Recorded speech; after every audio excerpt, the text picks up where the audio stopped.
দুখ লাগিছিলে দুখতকৈ তাতোতকৈ দুখ পাই আছিলোঁ আজি মোৰ বহুত মানুহজন যেন আহিছে আজি গাঁৱৰ ৰাইজ ওলাই আহিছে গাঁৱৰ ৰাইজ ওলাই আহিছে আঁতৰৰ পৰাও আহিছে আকাশ ফুকন আশা খাতিকেই গোটেই সকলো ৰাইজ ভাগি ভাগি আহিছে মোৰ ওচৰলৈ মই এটা ভগা জুপুৰিত সোমাই আছোঁ ভগা জুপুৰিটোৰ কেনেকৈ তেখেতসকলে গাঁৱৰ ল'ৰাসকলেও আঁতৰৰসকলেও কেনেকৈ মানুহগৰাকীক আমি নিবাৰণ কৰিব পাৰোঁ বুলি সেইটো কাৰণে আগবাঢ়ি উদ্ধাৰ কৰিব পাৰোঁহঁত আমি সেইটো কাৰণে ওলাই আহিছে মই আজি নিচিনা মোৰ আনন্দ নাই মানে বহুত আনন্দ আজি ধুমুহা মাৰি আছে মোৰ গাত যে ডাল ভাগি পৰিব মোক সেইটোলৈ চোৱা নাই মই মানুহজনী জীৱটো হেৰি গুচুৱাওঁ বুলি মই এঘৰ মানুহলৈ গ'লোঁগৈ তাৰমানে এই মানুহ ঘৰত ডালবিলাক ভাগিলে যেতিয়াই মোৰতো ঘৰটো হেৰি হৈ আছে মই হেৰি ৰাতি যেতিয়া আপুনি ধৰক ৰাতি অকলশৰে থাকে ৰাতি এনেকুৱা ধুমুহা বতাহ বা তেনেকুৱা বতৰ বেয়া কৰি আহিলে কি কৰে আপুনি মই গধূলিলৈ আহিলে এই মানুহ ঘৰলৈ যামগৈ ৰাতি যদি হৈ যায় ৰাতি হ'লে মানে তেনেকেই বিচনা তলত সোমাই বিচনা তলতো নোসোমাওঁ বিচনা তলত সোমাবলৈও ভয় লাগে ক'লা আহোঁ বৰ খজুৱতি কেইদিন টিং চিং কৰি পেলাই গাত হেৰি হ'ব বুলি মই তেনেকেই তাৰমানে কাণ দুখন খপা মাৰি ধৰি পেলাই তেনেকেই যেনে তেনে জীৱনটো কটাওঁ আৰু যে মই এটা ভগা জুপুৰিত সোমাই আছোঁ তোমাক যিজন মানুহে গুৰি ধৰিছে হেমন বুলি কয় হেমনে ফটো মাৰি পেলাই এইবিলাক তেখেতক জনালে প্ৰথম জনাই তাৰপৰা মোক বোলে ববৌ আপুনি হেৰি কৰক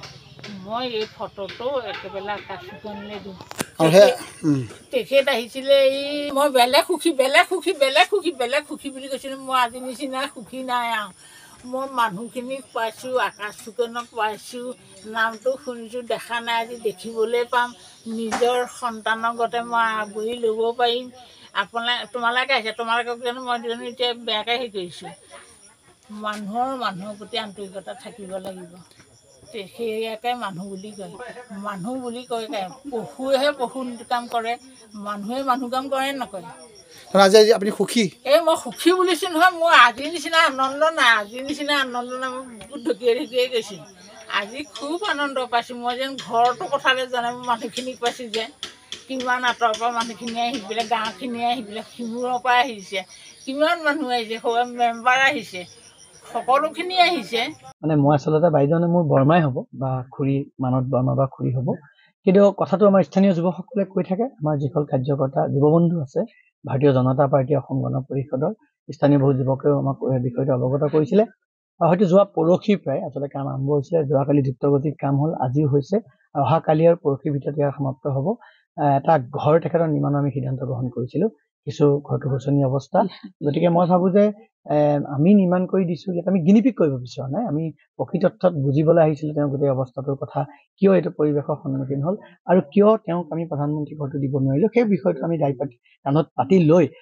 প্ৰধানমন্ত্ৰী ঘৰটো এটা ব্যৱস্থাৰ মাজেৰে যাব গতিকে আমি তাৎক্ষণিকভাৱে আমি হোৱাকৈ বলবৎ কৰিব পৰাকৈ আমি এই ঘৰটো নিৰ্মাণ কৰি তেখেতক সকাহ দিব বিচাৰিছোঁ কাৰণ বাৰিষা কাল আৰু ভৱিষ্যতৰ দিনত আমি তেখেতৰ